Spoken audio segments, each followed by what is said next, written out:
¿El Éxodo fue solo un mito? ¿La Biblia inventó una historia épica sin ninguna prueba real? En octubre de 2025, Egipto acaba de sacar a la luz una bomba arqueológica que está volviendo locos a los escépticos. Una fortaleza gigante de 8.000 metros cuadrados con 11 torres asesinas, murallas imposibles y sello directo de Tutmosis I acaba de aparecer exactamente en la ruta de Horus. La misma ruta militar ultraprotegida que Éxodo capítulo 13, verso 17, dice que Dios ordenó evitar porque era demasiado peligrosa. No los llevó por el camino de los filisteos, aunque era más corto, para que no se arrepientan cuando vean la guerra y regresen a Egipto. Coincidencia cero, esta bestia de piedra del Imperio Nuevo, que data al año 1500 a.C., prueba que esa carretera estaba llena de fortalezas, como esta imposible cruzarla con miles de esclavos huyendo. Y esto es solo la primera de 7 evidencias demoledoras que te voy a mostrar en este documental. ¿Mito o realidad brutal?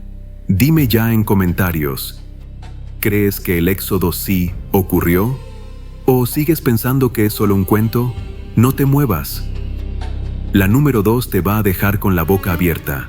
Dale like si quieres ver cómo cae el mito. Evidencia número 1. La gran fortaleza militar de Tel El Karuba. En octubre de 2025, el Ministerio de Turismo y Antigüedades de Egipto anunció el descubrimiento de una de las fortalezas militares más grandes e importantes del período del Nuevo Reino, fechada entre aproximadamente 1550 y 1170 a.C. El hallazgo tuvo lugar en Tel El Karuba, en la zona de Sheikh Suwaid, al norte de la península del Sinaí, una región estratégica para el control de las fronteras orientales de Egipto. La fortaleza cubre una superficie cercana a los 8.000 metros cuadrados, lo que la convierte en una de las estructuras defensivas más extensas descubiertas en esta región. Su tamaño es aproximadamente 3 veces mayor que el de otra fortaleza excavada en el mismo sitio durante la década de 1980. Esta estructura formaba parte de una amplia red defensiva levantada a lo largo de la antigua ruta militar de Horus, el corredor estratégico que conectaba el delta del Nilo con Canaán y el Levante. No se trataba de un simple camino comercial, sino de una vía militar fortificada, diseñada para el desplazamiento de tropas, el control de poblaciones y la defensa del imperio. Las excavaciones revelaron un muro sur de 105 metros de largo, reforzado por 11 torres defensivas y una entrada fortificada. En el interior, un muro zigzagueante de 75 metros divide la fortaleza de norte a sur, delimitando un área residencial destinada a la guarnición militar. También se encontraron depósitos de fundación, cerámica y un asa de vasija sellada con el nombre del faraón Tutmosis I, lo que permite fechar la ocupación del sitio en la primera mitad de la dinastía 18. A esto se suman hornos de pan y restos de masa petrificada, evidencias claras de la vida cotidiana de los soldados estacionados allí de forma permanente. Este nivel de organización no es una suposición moderna. El reconocido egiptólogo Kenneth Anderson Kitchen explicó que, durante el Nuevo Reino, Egipto mantuvo una cadena continua de fortalezas a lo largo de sus fronteras orientales, diseñadas específicamente para impedir movimientos masivos de población y responder rápidamente ante cualquier amenaza militar proveniente del Levante. Este descubrimiento confirma de manera tangible ese sistema defensivo. La frontera oriental no estaba desprotegida. Estaba vigilada, fortificada y preparada para la guerra. El relato bíblico explica en Éxodo capítulo 13, verso 17, por qué los hebreos no tomaron esta ruta costera, aunque era el camino más corto. El texto afirma que Dios no los llevó por allí porque, al encontrarse con la guerra, el pueblo se arrepentiría. La existencia de una fortaleza de este tamaño, equipada con torres, murallas y capacidad para albergar a cientos de soldados, proporciona un contexto histórico coherente para esa afirmación. La ruta no solo era más corta, era un corredor militar activo y peligroso. Este hallazgo no confirma cada detalle del relato bíblico, pero sí ofrece un trasfondo arqueológico sólido y reciente que hace cada vez más difícil descartar el Éxodo como una narración sin base histórica. Evidencia número 2. Presencia semita en Egipto durante el período adecuado. Uno de los principales cuestionamientos al relato del Éxodo ha sido la supuesta ausencia de pueblos semitas viviendo en Egipto antes de la salida de Israel. Sin embargo, la arqueología del delta oriental del Nilo ha cambiado de forma decisiva ese panorama. Durante el segundo milenio antes de Cristo, la región oriental del delta no solo fue habitada, sino que albergó comunidades enteras de población semita procedente de Canaán y Siria-Palestina. Estas poblaciones no eran visitantes ocasionales. Vivían, trabajaban y se establecían de forma permanente dentro del territorio egipcio. El sitio más significativo es Tel el-Daba, identificado ampliamente con la antigua ciudad de Avaris. Las excavaciones revelaron barrios completos con arquitectura claramente no egipcia, casas de estilo levantino, entierros distintos a las prácticas locales y abundante cerámica de origen cananeo. Estos asentamientos muestran una convivencia prolongada entre población semita y administración egipcia, especialmente durante el período del Imperio Medio y el comienzo del Nuevo Reino, el marco cronológico que muchos sitúan como compatible con el trasfondo del relato bíblico. El arqueólogo Manfred Bietak, director de las excavaciones en Tel el-Daba, durante décadas, afirmó que la ciudad fue un gran centro de población semita en Egipto, con una presencia continua y significativa, no marginal ni simbólica. Este dato es crucial. El libro del Éxodo no comienza con un pueblo extranjero llegando de repente, sino con una comunidad que ya estaba establecida en Egipto y que, con el tiempo, fue sometida a trabajos forzados. La evidencia arqueológica confirma que esa presencia semita no solo fue posible, sino históricamente real. Egipto albergó poblaciones asiáticas en gran número, especialmente en el delta oriental, exactamente donde el relato bíblico sitúa a los hebreos. Esto no demuestra aún el momento exacto de la salida, pero sí desmonta una objeción fundamental. El escenario humano del Éxodo no es ficticio, existió. Evidencia número 3. Trabajos forzados y ciudades de almacenamiento en el delta oriental. El libro del Éxodo describe a los hebreos sometidos a trabajos forzados, obligados a fabricar ladrillos y a edificar ciudades de almacenamiento para el Estado egipcio. Durante mucho tiempo, esta descripción fue considerada una exageración literaria. Sin embargo, la arqueología del delta oriental ofrece un contexto sorprendentemente preciso.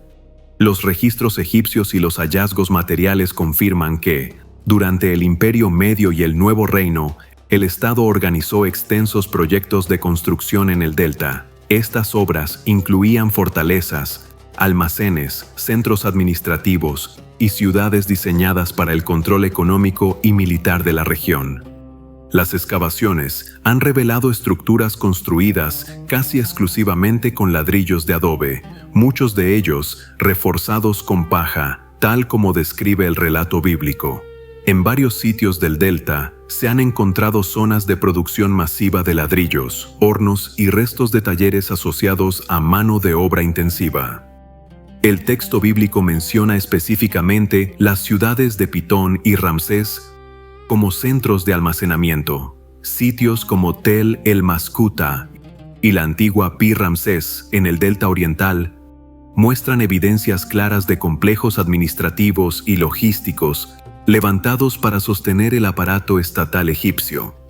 El biblista y arqueólogo James Carl Hofmeyr ha señalado que la descripción bíblica de los trabajos forzados encaja con lo que se conoce de los proyectos de construcción egipcios en el delta, tanto en materiales como en organización laboral y propósito económico.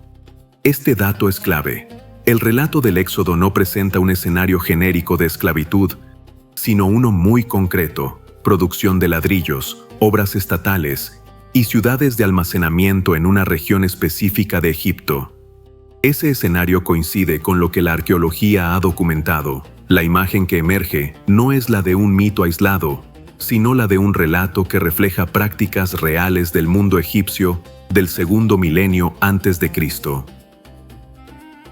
Evidencia número 4. El silencio egipcio y la lógica de la memoria histórica.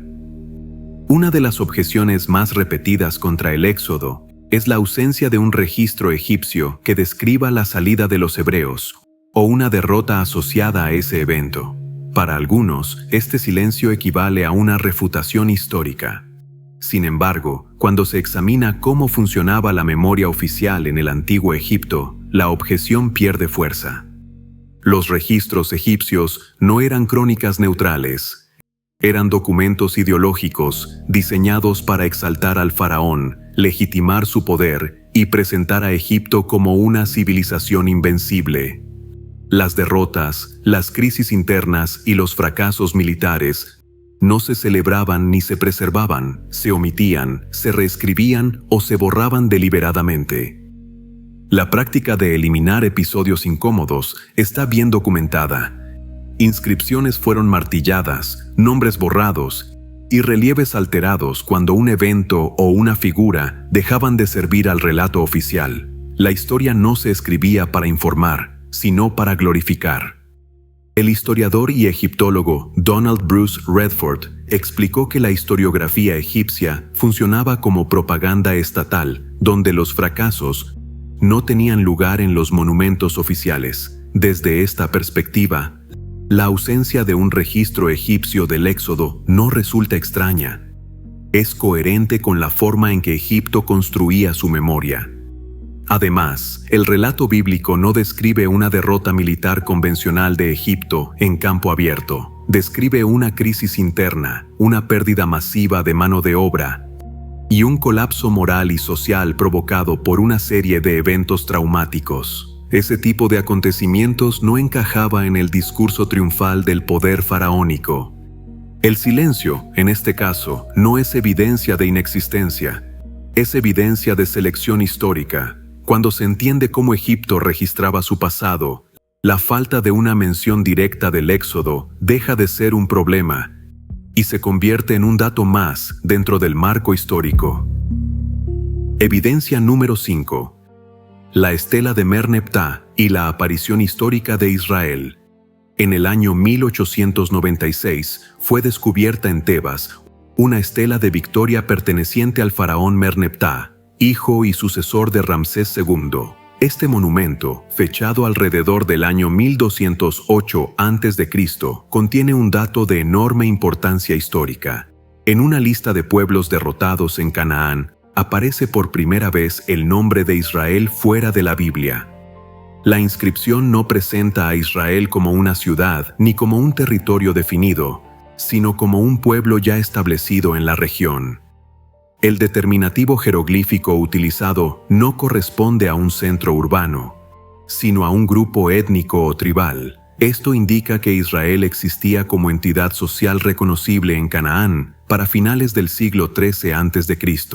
Este detalle es crucial. Para que Israel aparezca en un texto egipcio como pueblo asentado, debió haber experimentado previamente un proceso de formación, organización y establecimiento. La Biblia sitúa ese proceso inmediatamente después de la salida de Egipto y la travesía por el desierto.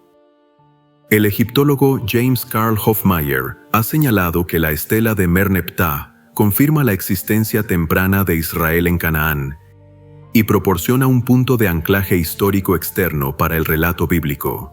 La estela no describe el Éxodo, no menciona a Moisés, no relata plagas ni travesías, pero confirma algo esencial: Israel ya estaba allí, y no aparece como una potencia urbana, sino como un pueblo distinto, recién emergente. Esto encaja con el cuadro bíblico de un grupo que no construyó grandes ciudades de inmediato, sino que se asentó progresivamente en la región montañosa, lejos de los centros cananeos fortificados.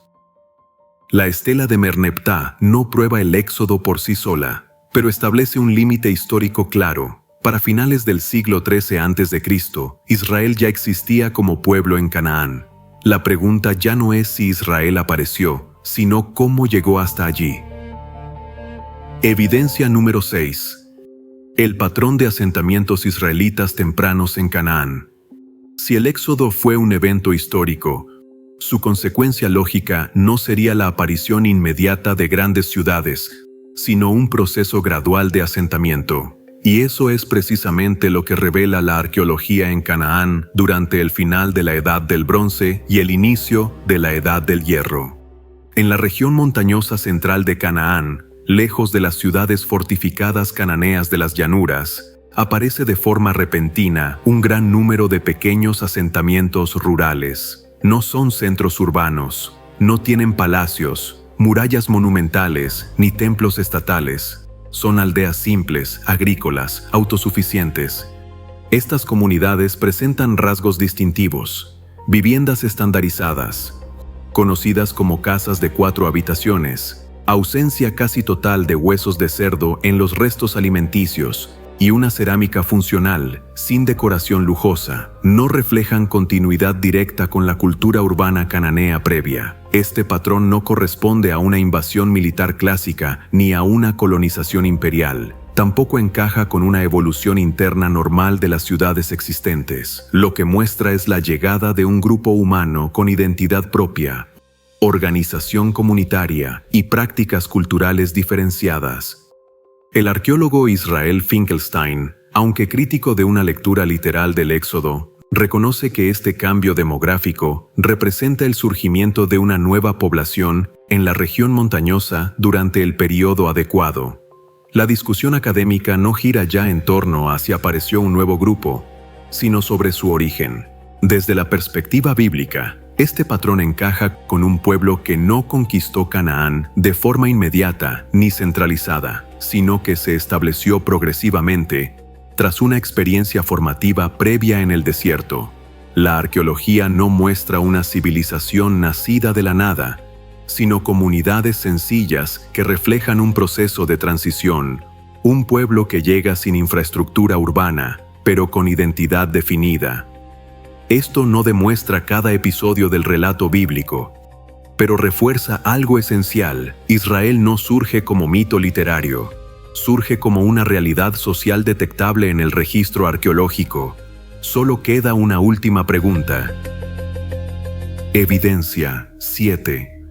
Las inscripciones proto-sinaíticas y el surgimiento de una memoria escrita.